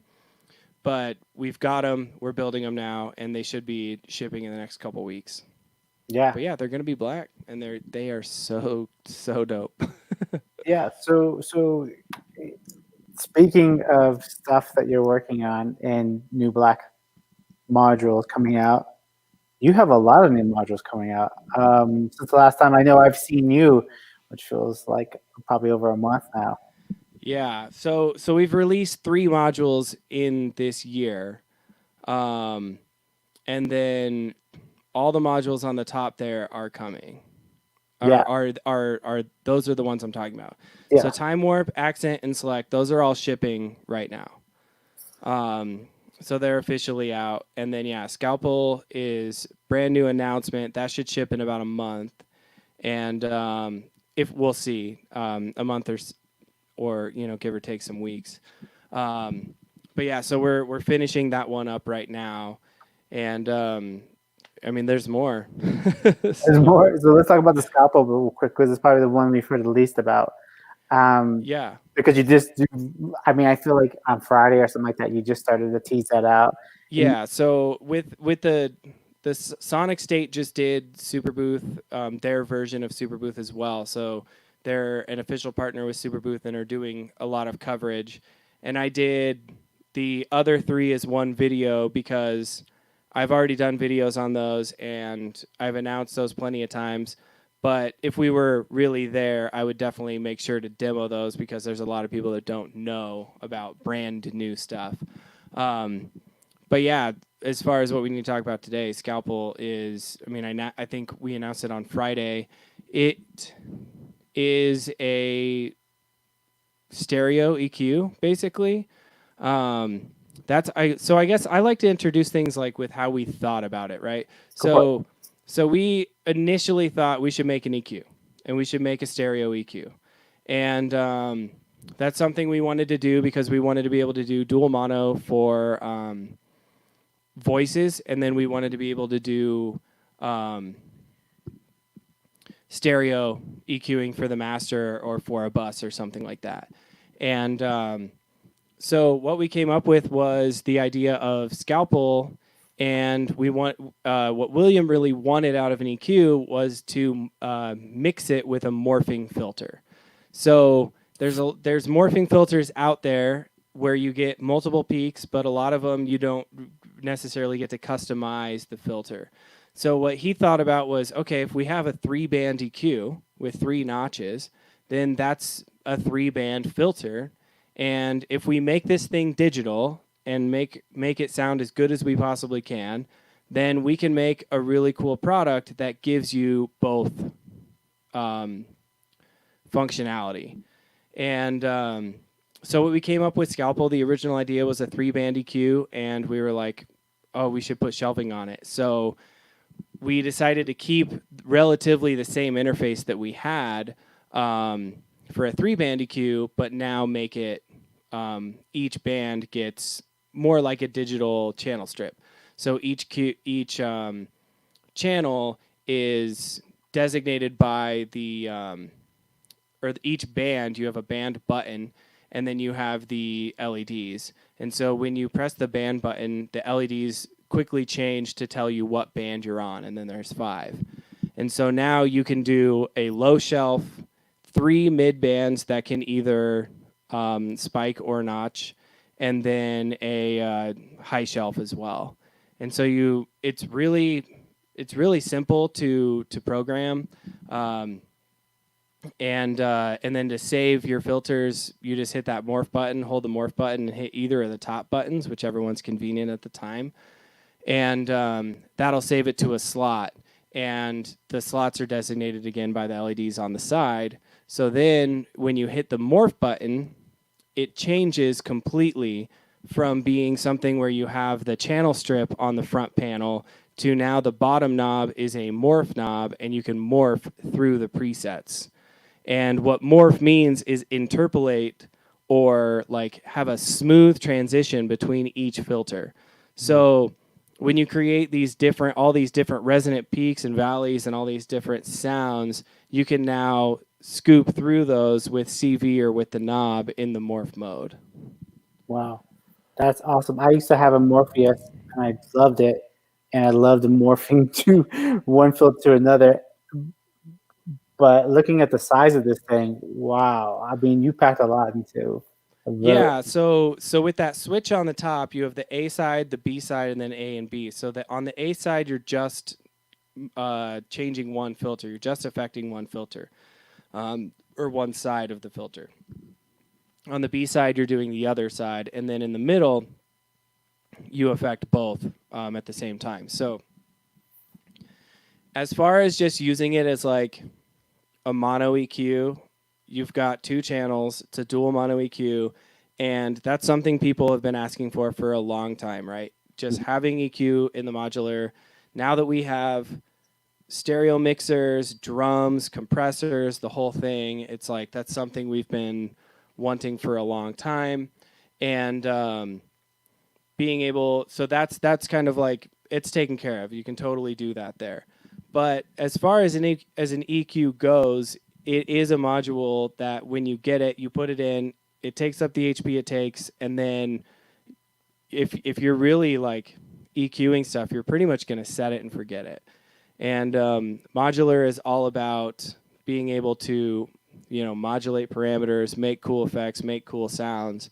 And so we just took it one step further with the presets and then being the ability to morph between them. Yeah, what I love about that is the size being what it is, I can imagine being able to stack those up and using those for Yeah, individual. I mean, you can get a full performance mixer worth of EQ in 16 HP. That's crazy. So it's 16 HP for eight channels of EQ. So if that's something that you need, then there you go. It's right there. Mhm. And then if you want to just like get crazy with it, then you can. And that's kind of like what we do with all of our modules, right? We try and make our modules as useful as possible, and then go a little bit further to see like what you can do when you just get bored. Yeah. Like Empress, Empress pedals have the beer and whiskey mode that are like, you should just try these when you've like had a couple drinks and you're just messing around. I feel like that's like a very similar vibe to kind of what we like to do with modules in general. It's like, here's the purpose, it works really well for it, and then here's something else that, I mean, a lot of people I think are going to want it for the morphing filter aspect and not for the EQ aspect at all. But it's definitely like it fits both just as well, in my opinion. No, and I think that for us who've been in modular for a while, we love modules that could do more than one thing. And sometimes those are like kind of like secrets to figure out like, okay, oh, this actually does this, but you pretty much clearly said it's an EQ or filter. Yeah. I mean, that's the thing. It's really hard for, with time warp. Time warp is a crazy multi-purpose module where it's a 2-channel slew with symmetrical slewing. You can gate the slew, so it's only gonna slide, or it's only gonna slow down your CV when it gets a gate signal, and then it can also do asymmetrical slewing, which means if you just feed a gate through the input, it's an envelope. And then they put a full wave rectifier on the input that's enabled when you take a cable out of the gate input on the top, which turns it into a envelope follower. So now you can just run audio through the thing and then send CV out of the output. And it's just like, that's a funny thing when it comes to like marketing, where you're like, okay, so this is the thing, but it also does this and this and this. So how do you communicate that well? And with time warp, with scalpel, it's definitely like it is a morphing EQ, but I can't leave out the fact that it's a filter, because it's like it makes all the sounds you want out of a morphing filter. Yeah. Okay, so we got the scalpel, and we got the time warp. Mm-hmm. And then we also have, was it select? Was that the third one? Or what was it? So select is just the 3-channel switch that we came out with at the beginning of the year. And so that's just a very simple A-B switch. So you have A-B inputs and then an output, or you can just run something into the output, and then you've got 2 destinations. So you can take 2 sources and switch between them, or you can take 1 source and send it to 2 different destinations. The switches are all normal to each other, so when you flip the switch on the top, it affects the ones on the below it unless there's CV connected to those. So the original use case that I love using it for is I like to use 2 different sequencers. So a lot of times I will run my gate into one channel from one sequencer, gate from another sequencer, and then CV and gate from another. And then just with the top, you can say, just with the top switch, you can say, I want to go to this sequencer or this sequencer. So it's really nice for that. And then I've been experimenting with like running gates into it with probability and long gates in Metron to the CV. So it will select at random, it'll select different sequencers, which is a cool kind of way to write 2 similar sequences, but then have it just switch up by switching between the 2. Right, and you could do audio in there as well, right? Yeah. So audio, CV, either or. Cool. I think we're gonna have Tim pop back on. We got, here he comes. Oh my God! Yo, I You mostly I mostly wanted to jump on just so I could personally say hi to Alex. How you doing, dude? Yo, dude. I was gonna comment, but I was like getting ready to play. I was gonna say, "What's up? You been skateboarding?"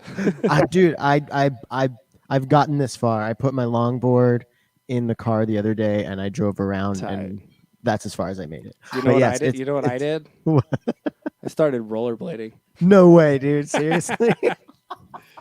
Yeah. Do you wear a I'm just fanny gonna pack say while that you do in front of everybody right now because today this is all about the getaway. This is about doing things you want to do, not right. caring what people think. This is about singing on your records. That's Hey, right. David, we This is got to get the about CMSS fanny packs with I- the logo so we can. I'm only bringing that up because you're That's here, Tim. awesome. I'm really only telling you that. I'm Wow. just, Tim's Well, already I'm thought curious. out all this I stuff. just want to tell you that 36-year-old Tim is like, hey man, live your best life, no judgment. But like 18-year-old Tim would have been like, you traitor. Now I want to see what 18-year-old Alex would 18-year-old Alex think call you a traitor? No, 18-year Alex skateboarded and rollerbladed. Oh, you. I think the only reason I would have done that is because I was jealous that I couldn't do that as well. You know, Yeah, like I could only maintain I on. rollerbladed when I was really young, and then around in high school, it became not cool anymore, so I started skateboarding. I have a theory on why it's not cool though, because I mean, really, why We're isn't it talking cool? rollerblade. It's the dorks who wear the big mushroom helmets and the ones that like I don't know if you can like see like the rollerblade like this. They're just giving everybody else a bad rap. Like, but you see somebody It's- drop in backwards on a half pipe, and then you're like, okay. Well, it's that, and then it was like the same X Games that Tony Hawk did the 900. There were dudes doing like 1440s and like 1800s, and they looked like gymnasts, and it was like, all right, this isn't cool anymore. Like No, this isn't a rock and roll thing. No, All it right, wasn't- that's enough about rollerblading. I know. Everybody, Thanks, everybody. God damn it, they started Yeah. singing again. It's funny. I was like, what just happened here? We just hijacked It's a that shit. takeover. But back to I wanted to pop in really quick to say one, I'm stoked about the EQ because that's I've always lamented the lacking of EQ and modular, and everybody's like, use your filters, and then I'm like, well, then I can't use my filters the way I want to use my filter.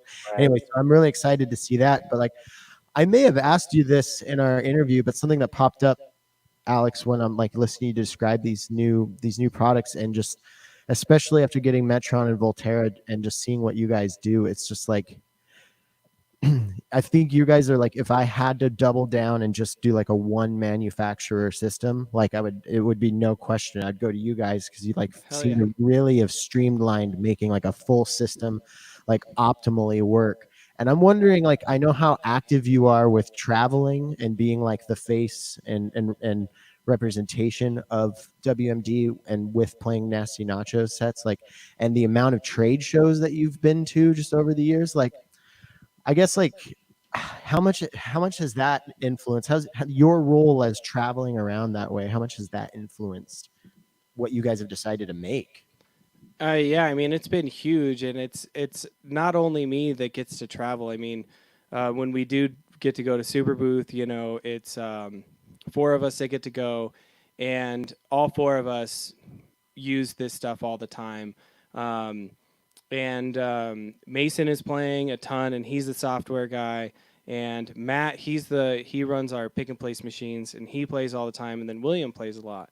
And so it's playing is, I kind of think, everything. Like if someone doesn't understand a feature, but someone else does, it's normally the person that's been playing is the one that's like, dude, I'm using it every day. It's awesome.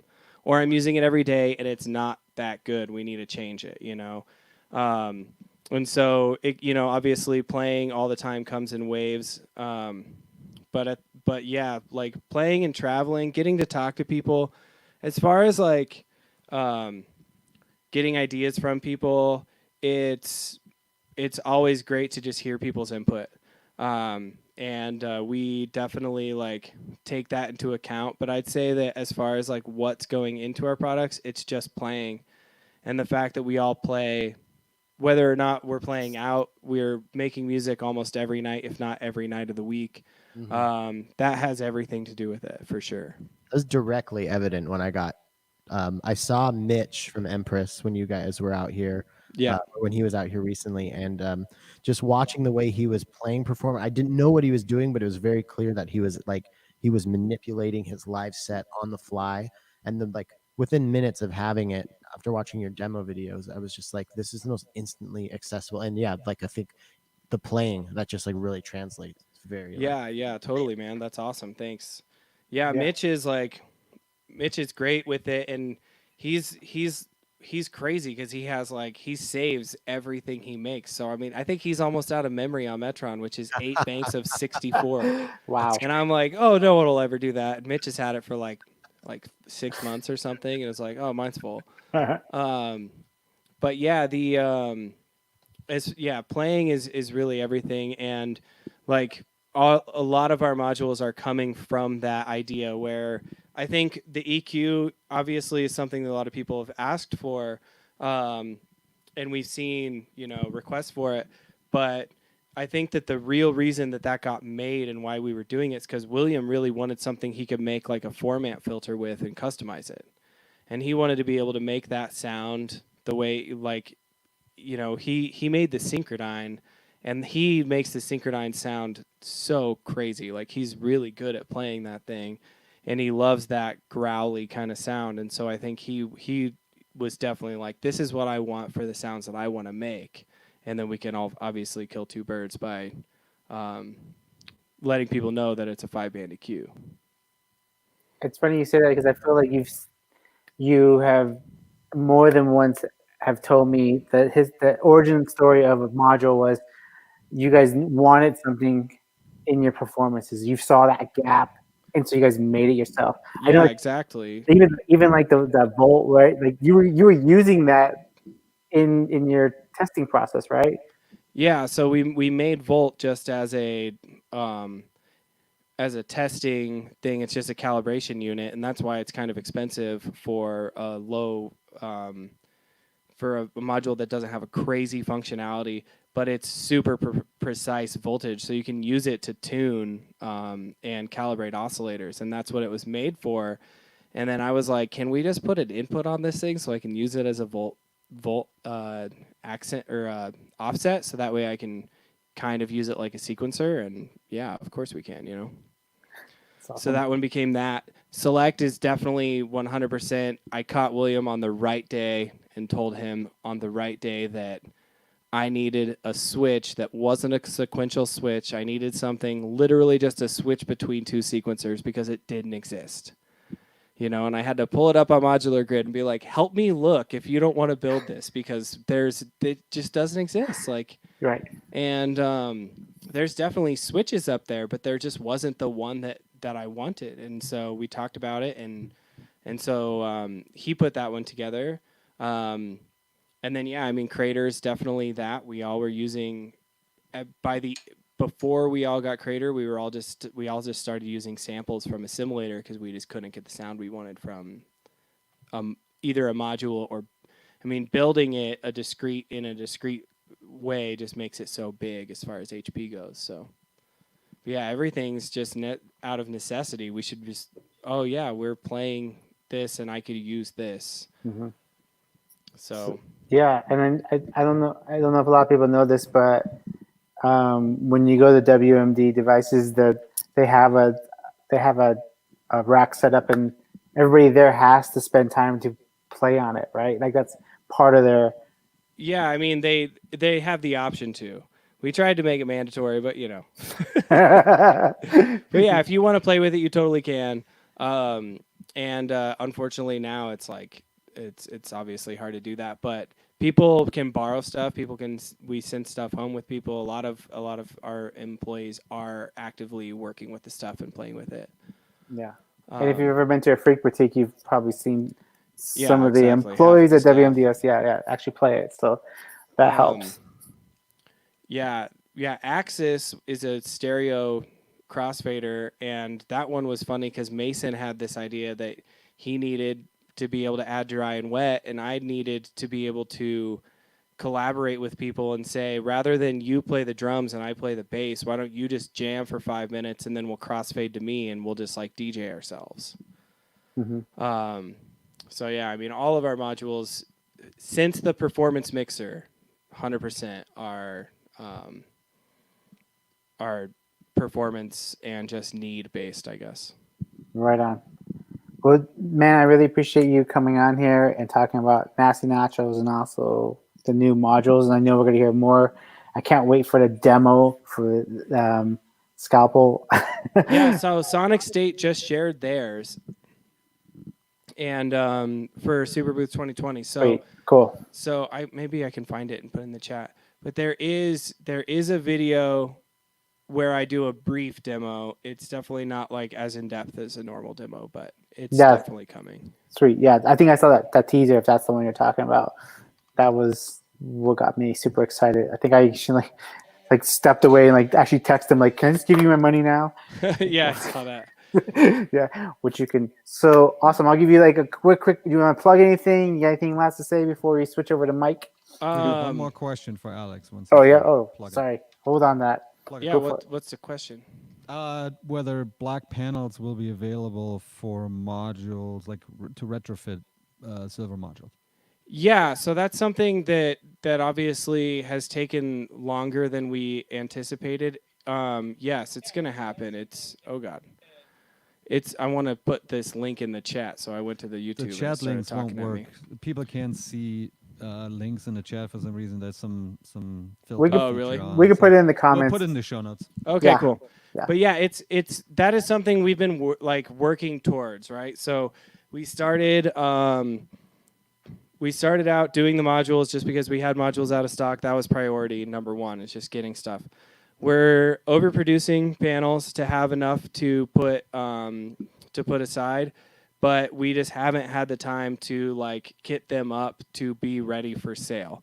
And so we're basically in order to make a product out of it, we don't just want to ship a panel in an envelope. So we're gonna make sure that you have the things that you need. Maybe give you extra screws or something like that. And put together a little package that is the panel. That hasn't been able to happen without people being in the shop. So it's something that we're definitely working towards. I've said 2 weeks for like literally the past 3 months, so I'm not going to say a time. But it's something that we are trying to, that we're gonna get there and we're gonna do it. But priority number one is getting new modules out, especially right now that we can build mixers and Metrons. Those have been out of stock for a while, so that is the number one priority. Yeah. That's awesome. All right. Let's see you plug something. You want me to plug something? I don't know. You should definitely check out my EP. It's on Spotify. Yes. Nasty Nachos.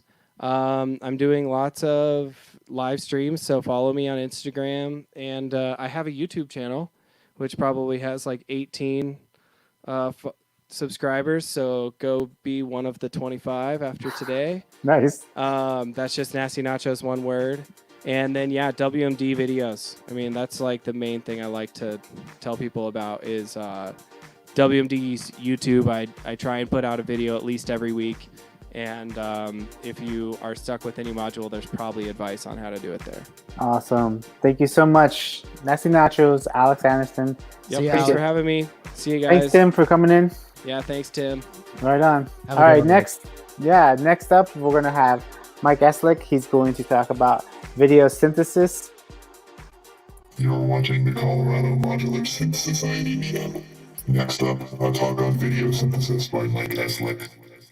Yeah, that robot is telling us it's time for Mike. And that was a sweet intro. So everybody, this is Mike.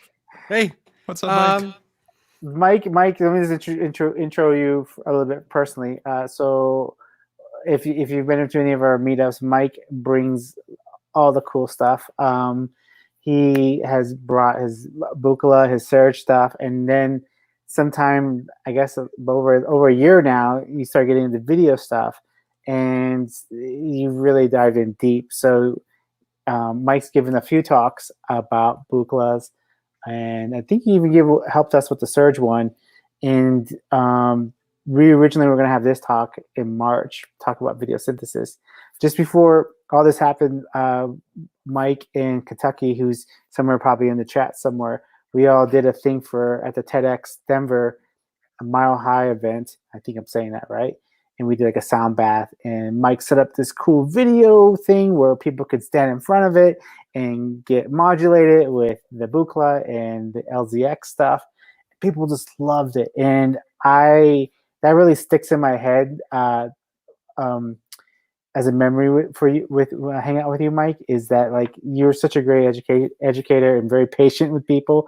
But that was something that really took that event to a next level. So I'm always really happy to have you come out here. And now that we're doing this online, share some of the knowledge and history that you know about these devices and this synthesis. So without further ado, everybody, this is Mike. There. Got it. Hey, yeah. So, thank you, David. I've got to do a bunch of things because of this group that I wouldn't otherwise have gotten to do. I think that really shows how good of a leader David is. So thank you. I appreciate that. Thank you. So I recently figured out how to do vector rescanning, which is like taking an image from like a TV camera and then messing with like the X and Y and kind of making a new image from that. And I wanted to explain that, but I'm going to start with just a basic overview of video synthesis. So a TV draws a picture by scanning side to side, left to right, and then top to bottom. So it's one waveform that's just following that dot as it goes across the TV and then down and across and down. So in an LZX video synthesizer, there's like oscillators and wavefolders and other modules that create waveforms that are synced to that pattern of drawing the dot on the TV. So I'm going to switch cameras here, and I can show you what a few of those waveforms look like. So my capture device doesn't work with this software, so I'm just going to point this at the TV. So if we have a waveform that's just a ramp, it looks something like this. So this is just black on one side, white on the other. And if we have a ramp in the other direction, let's see. This one is black on the top and white on the bottom. And we can mix different colors, different waveforms to make colored patterns. So here, I have one ramp drawing the red in the bottom right-hand corner and the blue in the top left-hand corner. So these ramps are sort of the basic way of starting to create shapes. And another kind of signal in video modular is an oscillator. So if I just have a basic oscillator here,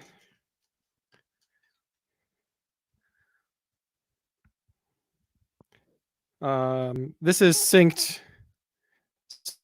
so it draws vertical lines, and we can sync it to draw horizontal lines. So here at the top of the screen, the oscillator has got like a high voltage, and then as it goes down, the voltage goes low and then back up again. And it's synced to the drawing of the screen, and I can unsync it, and it will start scrolling because the oscillator now isn't an even multiple of the TV.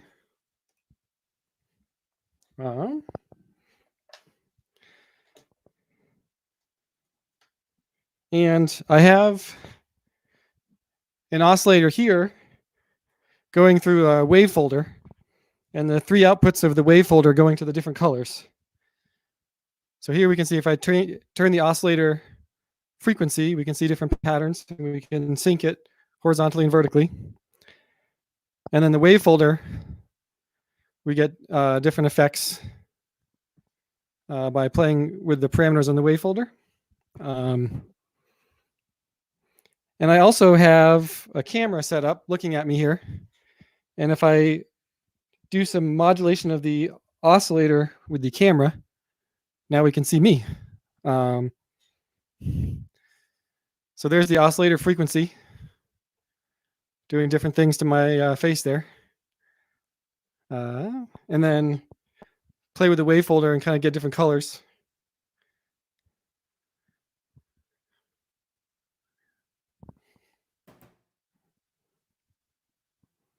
So this is all raster processing. It's based on that wave or that dot that's scanning down the television, and it's all based, the TV's at a fixed frequency, and it always scans the same way.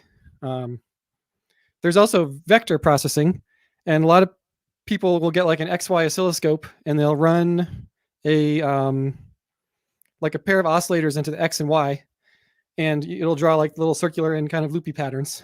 But you can take those X and Y ramps and the brightness of a video and run that into an oscilloscope and actually start messing with the X and Y, and that will sort of warp the image. And really the only way to get this to work is to like take a picture of the oscilloscope, because the oscilloscope is not drawing the nice horizontal and vertical lines like a TV would. So I'm going to take my camera here and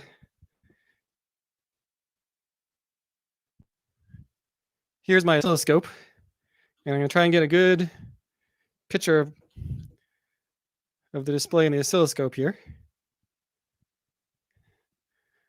Wait, so just real quick, I have a little, I'm looking at an oscilloscope. That's the oscilloscope. Usually we don't see it show an image like that, right? I'm like, yeah. So what I've done here is I have the ramps. Like we saw, the ramp was just making those color gradients across the raster screen. But now in a vector screen, the ramp is actually making the dot on the oscilloscope trace out the same pattern that a TV would. So you can kind of see me there. I have some like ramp processing, so I can, spin myself around. So this is sort of just summing up different combinations of the ramps to make different angles. But you can do some really weird stuff. Like we can add some of the brightness into the X and the Y, and it kind of makes this crazy 3D effect. What? So this is just making the TV not draw straight lines anymore. It's drawing crooked lines as it draws my face there. that's rad. And the little spinny thing still works. And then another modulation I can set up here is to just put an oscillator in and have it warp the X or the Y. So I think I can do it like this.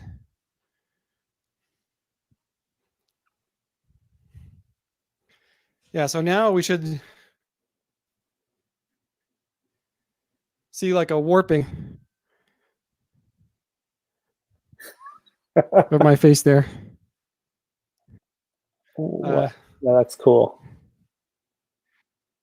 So this is all pretty new to me, and the setup was pretty hard to figure out. I'm gonna grab this webcam and see if I can't show you what I got going on here. So this is the LZX modular, and I have here, I'm gonna turn another light on here. This is kind of dark.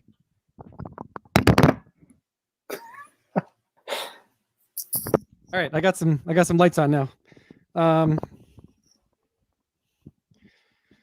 So you have to make the X, the Y, and the Z waveforms to drive the oscilloscope, and the LZX creates those X and Ys, and then the oscilloscope.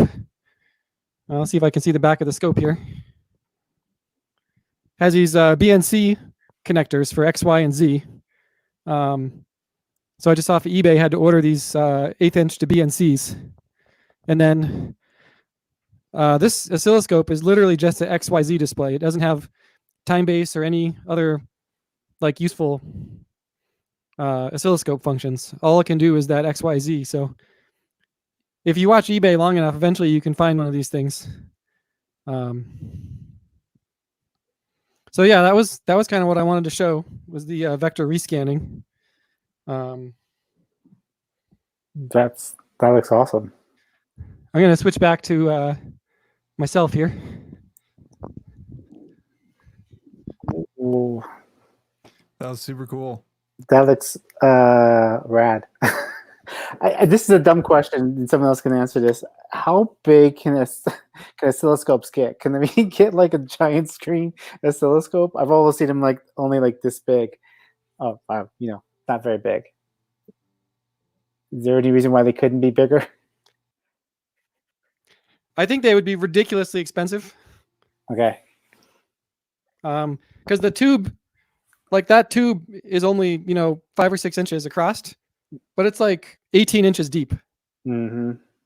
It's like got to be super deep because it can be controlled in all sorts of crazy ways. Mm-hmm. Not just like a normal TV. Yeah. It just looks so cool, and I want to do that image as big as I could. Well, you Yeah, can so put a I- camera on it. Well, yeah. And Yeah, then, and rescan to project it scan. out. Yeah.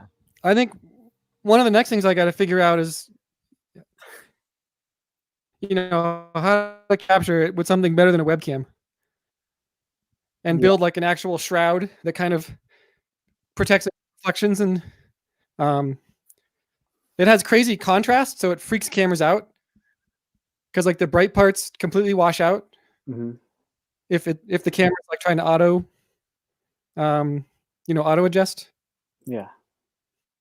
So I think a fancier camera would be then you can blow it up really big. Yeah. It looks really cool. Someone in the chat is asking if there's a way to feed the video synth with pre-recorded video clips. Can you? Yeah, so it has component and composite video input, and I have a bunch of cameras that actually have component video output, and I also have a couple of boxes that are HDMI to component. So I've run my laptop through it. I've run anything with HDMI output, and then like camcorders that have component output are pretty old. They're like $50 to $70 on eBay. Mm-hmm. Yeah. So that's cool. That's another option there. That's really rad.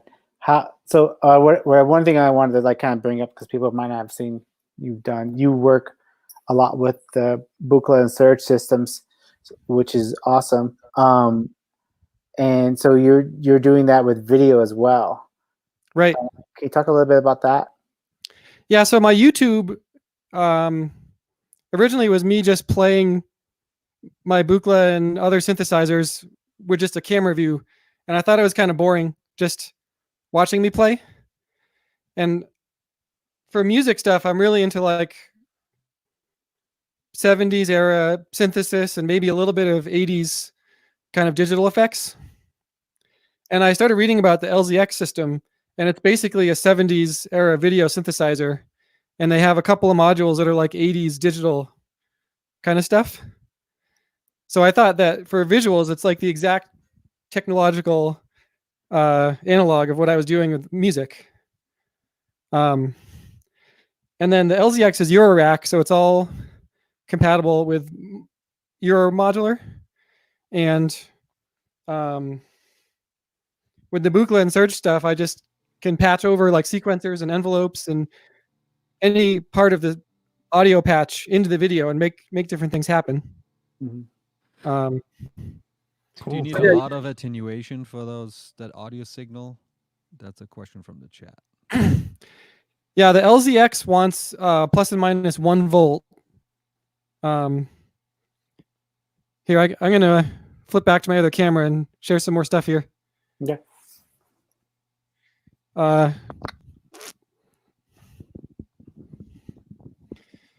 So I have this module, the bridge, and it can do ×5 or divided by 5. And then I just have a 2 HP avert, which is just a little attenuator there. So with those two modules, I have a whole bunch of channels of attenuating and inverting. And then on the modular systems, I have, there's mixers with attenuverting inputs. So I end up using mixers just to scale things down quite a bit. And if I'm directly driving like a sequencer into the LZX, you can just turn the knob up a little bit and make the patterns. And I don't have it in my rack now, but I had a Maths, and that was super useful as well. Because Maths has attenuation, and then it also, if you do something really quick on the video, it kind of glitches and it's hard to follow. So the video likes nice slow modulations. So sometimes I'd use Maths to just slow down the slew rate. Like if I had an envelope, I would just make the envelope even slower, and then use that as the input to video modulation. Yeah, that's awesome. Someone should send you a sloth. There's one more question. Have you seen the sleepy circuits? Hypno. Yeah. No, I haven't. I saw some of that. So not that I'm an expert by any means. It was they showed it at the Synth Society Summit. That's a digital module for video, and you can insert HDMI straight into it. Now that I believe so, it's super compact, and because it's digital, it's very lightweight. I mean, from what I saw. So again, if anybody else out there knows more, that's what I got from it. So yeah, I've seen a bunch of cool little video things that are sort of all in one, and I haven't got into that. It takes me forever to figure stuff out in the LZX. So yeah, you're invested. I mean, I know when we first met, you hadn't done the video stuff yet, and I remember Johnny Woods came out from LZX Industries and did a demo for us at one of our early meetups. And I feel like right after, you were saying you just got the what was it, the I can't remember which Memory Palace. Memory Palace, which is pretty awesome. I think that was one of those modules that I saw that was the very first time I was actually considered video synthesis. I was before that I was no way. So real quick question on your integration with Buchla and Surge. I see more videos of you and doing Buchla and LZX stuff. Is that because it's easier to work with, or is that just because you just like to play Buchla more? I'm still trying to get my Surge stuff set up how I like it. I'm gonna switch camera here again and show you my Buchla here. So I have this sweet case that's very ergonomic, and it's a pretty solid 2 or 3 voice system. And I have the easel, which is another real easy to work with system. My Surge stuff is just still a whole bunch of panels. I got them all on the floor right now, and they're not in a case yet. So it's kind of just until I get a good case for the Surge stuff, it's just unwieldy.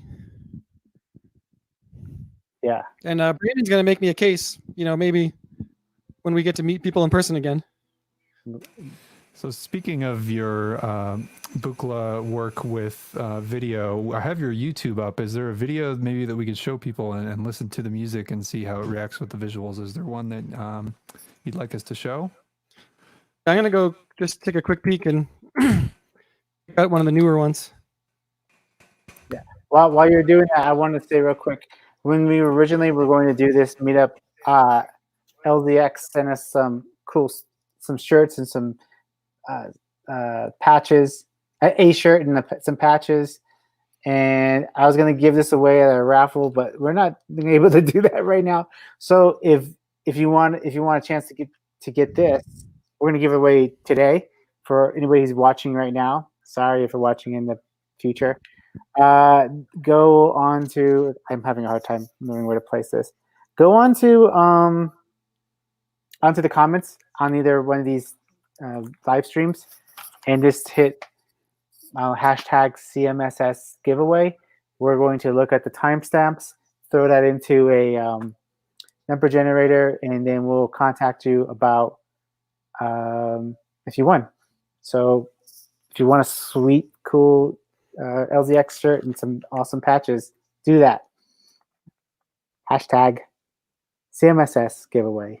All right, how about we watch the feather? That one really showed off the memory palace. Sweet. The fourth one there.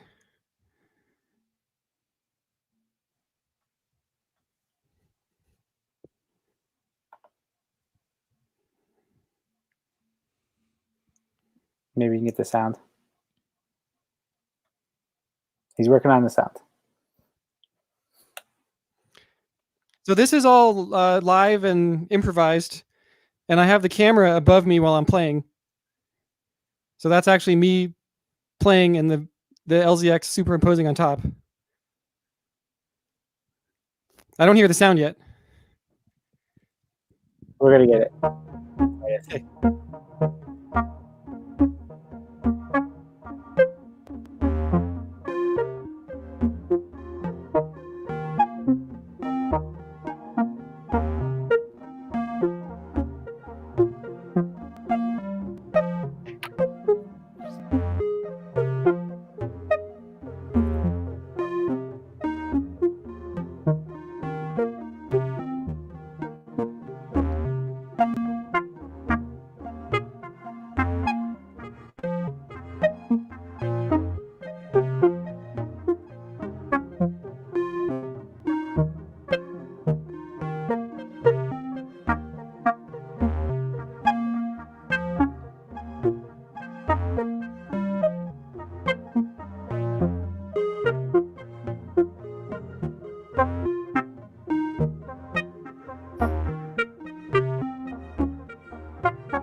So cool, Mike. That is great. I love it. I've always liked your music. Anyhow, I think it's to the core, like some really great synthesis stuff. So it's great. And now that you're doing the video stuff, I think it pairs really awesome. It's great. So great job on those, and looking forward to more videos. Yeah, I wanted to add that I still have my freestyle BMX bike from 1986. And I also still have my rollerblades from 1994. Yeah, it's a rollerblade update from CMSS. That's And all my friends' embarrassing emo punk bands from the 90s, I have their stickers on my rollerblades. That's perfect. That tracks well. I never. Alex liked that comment very much. OG. Chat saying yes. Yes. It's like those circles to the like synths rollerblades. I'm not kidding about the CMS logo fanny packs. We need to make this happen.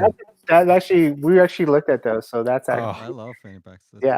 We looked at those and also pouch packs for cables. Yeah, you put patch cables in it. Yeah. That's awesome. Yeah, we were actually talking to Indie Inc. about doing a bunch of other new swag stuff, including baseball caps and stuff. But we'll have to get back. Gerald was asking about baseball caps. Yeah. There's a ton of stuff. I know we went way over time on everything. Real quick. There was one question about for Mike. That was about a wave folder. Which wave folder do you recommend? Mm-hmm. Oh, so for the video, there's an LZX module called the Staircase, and it works like a pretty normal like triangle wave folder that folds it over and makes higher frequency triangle waves. But it has a sweet divided by 1, divided by 2, and divided by 4 outputs. So it's basically whatever you set it at, it does that wave folding, but then it gives you a slightly less folded one and a slightly less folded one. And for video, that's sweet because you just plug those into red, green, and blue, and it just colorizes an input. That's cool.